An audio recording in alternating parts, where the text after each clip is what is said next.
কথায় আছে না, চোরে না শুনে ধর্মের কাহিনী। আসসালামু আলাইকুম, হ্যালো এভরিওয়ান। শিউলিস ফ্যামিলি থেকে আপনাদের শিউলি আপু আবারও যুক্ত হয়ে গেছি আপনাদের সাথে একটা ভিডিও নিয়ে। তো প্রথমে আপনারা যারাই ভিডিওটা দেখা শুরু করে দিয়েছেন, যদি লাইক দিয়ে না থাকেন প্লিজ একটা লাইক দিয়ে ভিডিওটা দেখা শুরু করে দিন।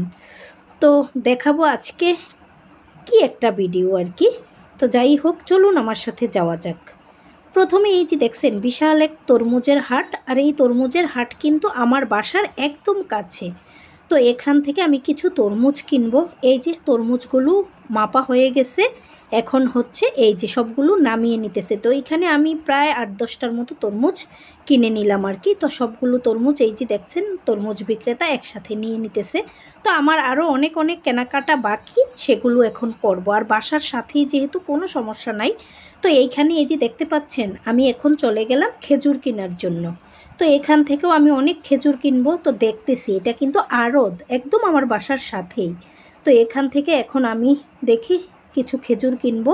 তো এই যে খেজুর কিনা শেষ হয়ে গেছে, এখন এই খেজুরের প্যাকেটগুলোকে দোকানদার বাই হচ্ছে ওই যে কস্টেপ মেরে দিতেছে। তো বাসা একদম কাছেই, এখান থেকেই ওনারা অটো দিয়ে আমার বাসায় পাঠিয়ে দিবে, যেহেতু যে কোনো অটোওয়ালাই চিনবে, আর ওই হচ্ছে দোকানদারদের পরিচিত অটো দিয়েই পাঠাবে আর কি। তারপরে এখানে গেলাম আবার অন্য ফল কেনার জন্য। তো এখানে আঙ্গুর দেখতেছি, আর আজকে গিয়ে দেখি যে আঙ্গুরের দোকানে মাসি বসে আছে। তো এখান থেকে আরও অনেক ফল কিনে এই যে বাড়ি চলে আসলাম। তো এই যে সব কিছু হচ্ছে এখন গাড়ি থেকে নামানো হচ্ছে। তো এই যে সকালবেলা দেখেন আমি আসার সময় মটর সিম নিয়ে আসছি, এগুলো হচ্ছে এখন বাসা হবে আর কি।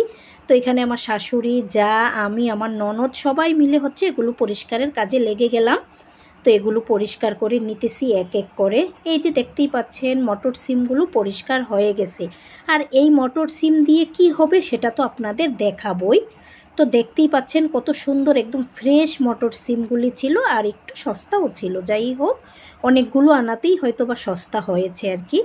তো এই যে দেখতে পাচ্ছেন এগুলো ধুয়ে সাইড করে রাখা হয়ে গেছে। এখানে আবার অনেক পেঁয়াজ কাটা হচ্ছে, দেখতেই পাচ্ছেন পেঁয়াজগুলো ছিলে নিতেছে আর কি প্রথমে। আর পানিতে দেওয়ার কারণ হচ্ছে ওই যে ঝাঁজ উঠবে না আর কি। এখানে আবার এই যে আমার ছোট যা হচ্ছে এই যে দেখতে পাচ্ছেন পেঁয়াজগুলো কুচি করে নিতেছে, আর আমি বসে বসে ভিডিও করতেছি। তো এই কাটাকাটির পালা শেষ করি, তারপরে রান্না বাড়ার পালায় যেতে হবে আর কি। তো এইখানে দেখতেই পাচ্ছেন এই মরিচের বটুগুলোও আমার শাশুড়ি ফেলে দিল, একদম ফ্রেশ মরিচ, কিন্তু সেগুলোও নিয়ে আসছি আমি আসার সময়। যার জন্য আমরা কেউই প্রস্তুত ছিলাম না, সেরকম একটা ফোন চলে আসছে। তার মানে হচ্ছে আমার ননদের বাসায় চুরি হয়ে গেছে। ননদ কিন্তু আগের দিন আমাদের বাড়িতেই চলে আসছিল। তো এখন আমরা ফোন পেয়ে আমার দেবর, আমি, আমার ছেলেরা 2জন, আমার ননদ, সবাই আমরা চলে আসছি ননদের বাড়িতে। আর এসে দেখি যা অবস্থা, সেটার জন্য বললাম না কেউই প্রস্তুত ছিল না। তারপরে যাই হোক দেখেন চোর কিন্তু পুরো ঘর লণ্ডভণ্ড করে ফেলছে, কোথাও আনাজ কানাজ কিছুই কিন্তু সে বাকি রাখে নাই। আর কিভাবে দরজাগুলো কেটেছে দেখতেই পাচ্ছেন। তো আমার ননদ, এটা হচ্ছে রান্নাঘর ওর বাহিরের, তো এই রান্নাঘর দিয়েই হচ্ছে চোর ঢুকেছে আর কি। তো রান্নাঘর দিয়ে ঢুকেছে, কিন্তু ওর রুমে ঢুকতে গেলে আরও 2টা দরজা, সেই 2টা দরজা ওরা কিভাবে কাটছে, কিভাবে, মানে কোনো চিহ্ন নাই, কিন্তু কিভাবে ওরা এই দরজাগুলো খুলছে ভাবাও যায় না। যাই হোক, এখানে এসে তো দেখে যে সব কিছু খোলা। আর ওই যে পাশেই কিন্তু ওর নতুন বাড়ির কাজ চলতেছে, এখনও ওই কমপ্লিট হয় নাই বিদায় এই ঘরেই আছে আর কি। তো ও হচ্ছে কোথাও যায় না। যাই হোক, এক রাত্রের জন্য আমাদের বাড়ি গিয়েছিল। আমি এই যে দেখেন এখন কারেন্ট চলে আসছে, আমি দেখাচ্ছি যে ঘরের কি পরিস্থিতি। আর ও তো ভয়ে ঘরে ঢুকতেছেই না। তারপরে আমরা সবাই আসলাম, আবার ওদের এলাকার লোকজনও আছে সবাই ঘরে।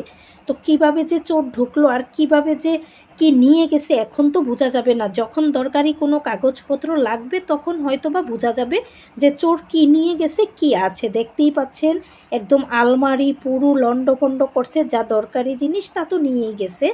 তো যাই হোক, যতটুকু রিজিকের নাই ততটুকু নিয়ে গেছে, রিজিকের বাহিরে তো আর নিতে পারবে না। এখানে চোর কিন্তু একদম ফ্রিজ টিরিজ সমস্ত কিছু খুলে দেখছে, একেবারে একটা বালিশের কাবারও খুলে দেখছে। মানে আমি আশ্চর্য, চোর কিভাবে এত কিছু সব কিছু করলো। যাই হোক, এই যে কাজটা তো এটার জন্য আসলেই আমরা কেউ প্রস্তুত ছিলাম না। যে পাশ দিয়ে চোর ঢুকছে আমার দেবর আবার সেই পাশে ঠিক করেই আমরা আবার আমাদের বাড়িতে চলে যাব আর কি। তো যাই হোক, যা নেবার তো নিয়ে গেছে, আর যা থাকার তো তা ভাগ্যে ছিল, থেকে গেছে আর কি। তো আজকের এই ভিডিওটা কেমন হলো সবাই কমেন্ট করে জানাবেন। সবাই সাবধানে থাকবেন, যেহেতু এখন ঈদ চলে আসছে। আসসালামু আলাইকুম, আল্লাহ হাফেজ।